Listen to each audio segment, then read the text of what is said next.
Hati-hati nih. Ini ada gerakan sekarang anti maulid, gerakan anti tahlil. Bahkan teman-teman saya itu, saudara-saudara kita Pak, pernah nanya sama saya, Sauki, apa? Memangnya roh dibacain Fatihah pahalanya nyampe? Saya bilang nyampe Pak. Apa dalilnya? Nggak usah pakai dalil Pak, nanti kita jadi perang dalil. Kalau Bapak nggak percaya, Bapak mati aja duluan, saya bilang. Ntar saya kirimin Fatihah.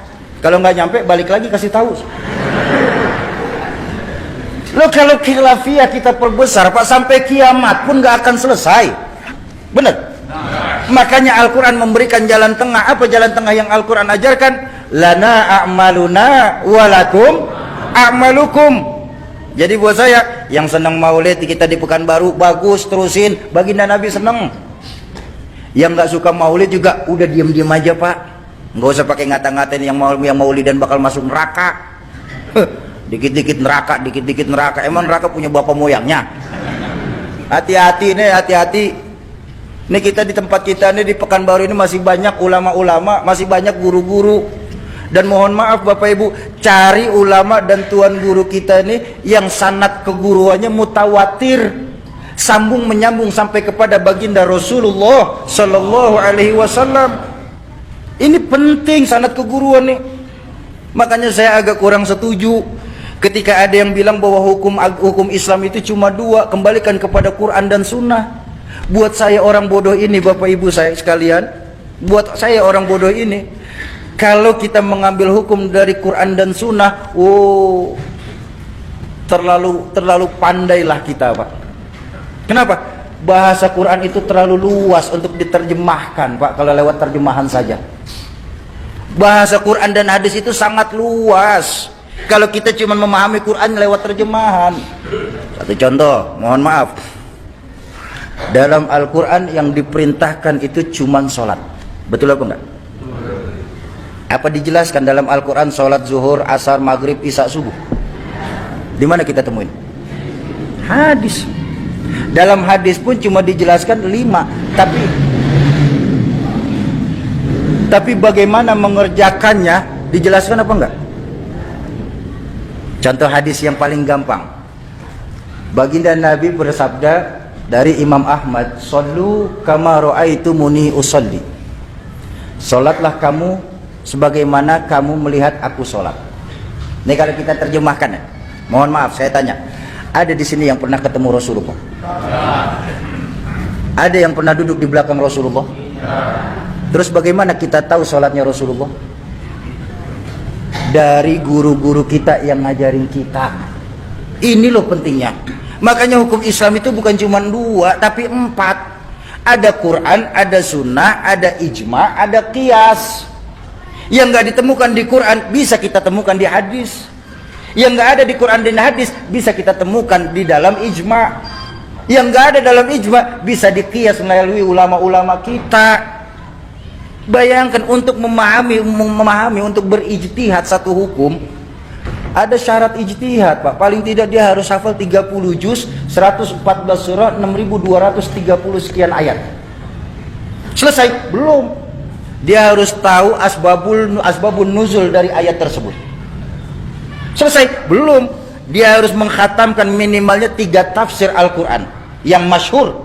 Tafsir Jalalain, tafsir Ibnu Katsir maupun tafsir Tabari. Silakan.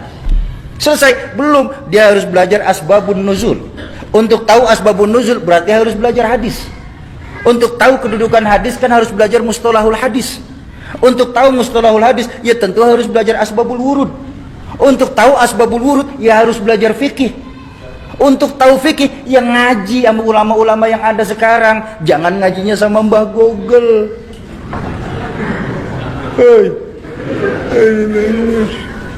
Hati-hati. Enggak semua bid'ah itu jelek. Enggak semua yang tidak dilakukan Rasulullah itu jelek. La kullu bid'atin dhalalah. Ada bid'ah, enggak semua bid'ah itu jelek, ada bid'ah hasanah. Contoh. Quran yang lagi kita baca sekarang ini, Pak. Itu bid'ah, Pak. Benar enggak? Di zaman Rasulullah enggak pernah membuat mushaf. Semua langsung penghafalan kepada sahabat. Cuma ketika Rasulullah wafat di Khalifah Umar bin Khattab, Banyak sahabat-sahabat hufaz pada meninggal dunia karena perang. Sebagai khalifah, Sayyidina Umar ini berpikir, ini kalau kayak begini, Quran akan hilang karena banyak sahabat hufaz yang wafat. Lalu dibikinlah satu ide untuk memushafkan Al-Quran. Bahkan Sayyidina Umar sendiri berkata, hadza bid'atul hasanah. Ini sebaik-baiknya bid'ah. Bid'ah tapi masih baik. Jadi tidak semua bid'ah itu jelek, Pak. Kalau memang mengartikan semua bid'ah itu jelek, mohon maaf Bapak Ibu, mohon maaf. Ini muka kita muka bid'ah loh, Pak. Zaman Nabi nggak ada potongan kayak kita, Pak. Bid'ah tuh operasi plastik. Handphone yang Bapak Ibu pegang itu bid'ah tuh. Nabi nggak pernah pakai handphone kok. Bener. Buang. Ganti kaleng susu. Sambungin benang. Ngomong dah tuh halo halo. Ayolah kita sesama Islam nih, kita saling asih asuh. Jangan sama-sama kita malah saling gasak, gesek, gosok. Sudah waktunya kita nih sekarang meluruskan saf, merapatkan barisan.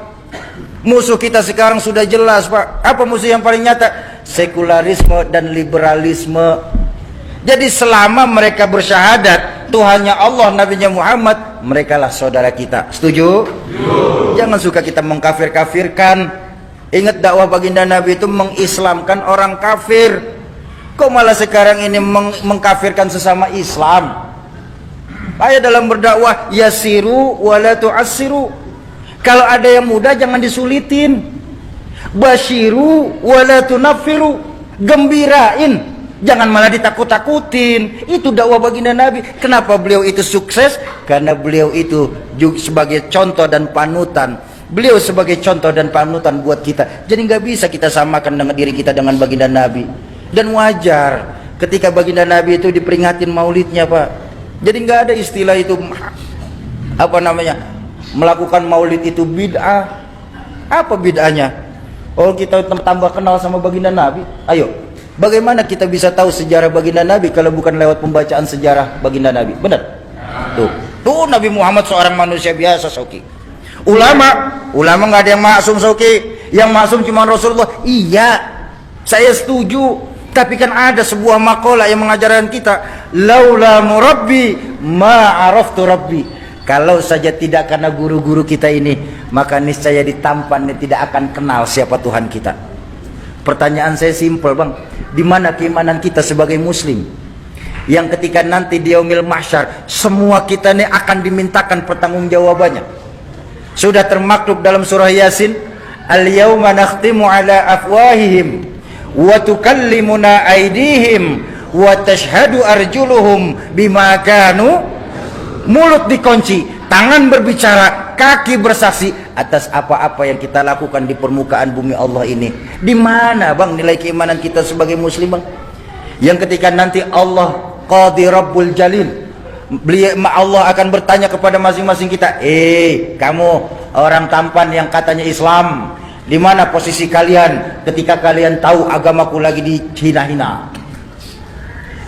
Kamu yang katanya pecinta kekasihku Muhammad, di mana posisi kalian ketika kalian tahu di dunia ini kekasihku lagi disamakan dengan Insinyur Soekarno? Dan kalian yang ngaku-ngaku sebagai muslim, di mana posisi kalian ketika kalian tahu para wali-waliku di dunia ini lagi dicari-cari kesalahannya? Di mana nilai keimanan kita sebagai muslim sesungguhnya? Ayo, di peringatan tablik akbar malam hari ini, kembalikan lagi nilai keyakinan kita kepada Allah Subhanahu wa ta'ala. Tanamkan kepada diri kita, kalau kita sendiri, yang kedua Allah. Kalau kita berdua, yang ketiga Allah. Jangan pernah pisahkan Allah dalam hidup kita. Setuju?